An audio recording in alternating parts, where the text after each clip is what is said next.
విజయవాడ పశ్చిమ నియోజకవర్గ భవానీపురంలో గత 435 సంవత్సరాలుగా వైభవంగా వెలుగొందుతున్న హజ్రత్ సయ్యదునా గాలిబ్ షాహిద్ బాబా వారి 436వ ఉర్సు మహోత్సవంలో ముఖ్య అతిథులుగా పాల్గొన్న విజయవాడ పార్లమెంట్ సభ్యులు కేసినేని నాని, పశ్చిమ నియోజకవర్గ సమన్వయకర్త ఎమ్మెల్యే అభ్యర్థి జనాబ్ షేక్ ఆసిఫ్తో కలిసి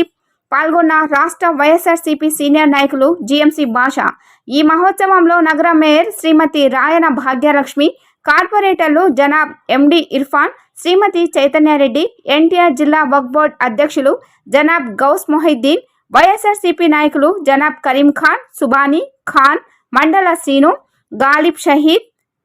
దర్గా committee president Mushtaq, Kattan Kareemulla, Ghouse, committee సభ్యులు జనాబ్ రెహమాన్, ఇషాక్, మొహమ్మద్ అల్తాఫ్, సత్తార్, మత పెద్దలు, భారీ సంఖ్యలో ముస్లింలు పాల్గొన్నారు.